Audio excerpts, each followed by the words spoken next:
Today I'm taking a look at the MAIWO 4-bay docking station. So we got our power supply. It says that can accept 100 to 240 volts, so it's good for international or domestic, and it outputs 7 amps at 12 volts. So here's the dock. We can see we got source and then 3 targets. So we can actually clone from 1 drive to 3 drives all at the same time. We got indicators on the front, A, B, C, and D, and that corresponds to the A, B, C, D there on the top. Indicator for percentage, and then our clone button there on the front. We do have some rubber feet there on the bottom. And then on the back we got PM and clone, so if we just want to read the drives, we keep that on PM. If we want to clone it, we switch this over to clone. On-off switch, power in, eSATA, and USB 3.0.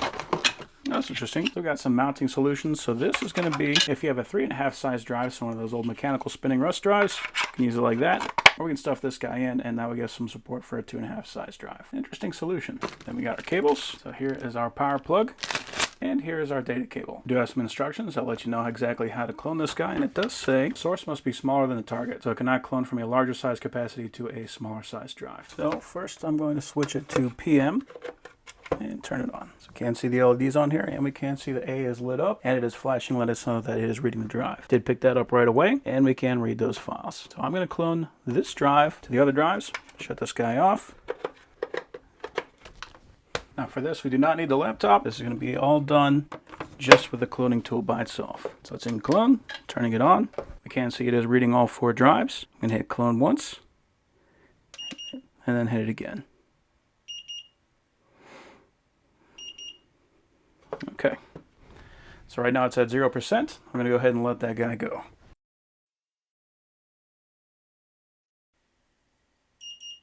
Okay, we are cloned. Go ahead and shut that off, and I'm going to put it back to PM. Okay, so we are still reading that 1 drive. We're not reading the other 3 drives yet, so we're going to have to initialize those. I'm going to right click and go to disk management, and I'm going to right click on these disks and hit online. You can see there's 1 drive. Here's the 2nd drive, and here's the 3rd drive. Now we do have some unallocated space here, so I'm going to right click on the allocated, go to extend volume, and then just hit next, and finish. And now that has extended it to the full size of the drive. And I'll do that for the other 2 drives as well.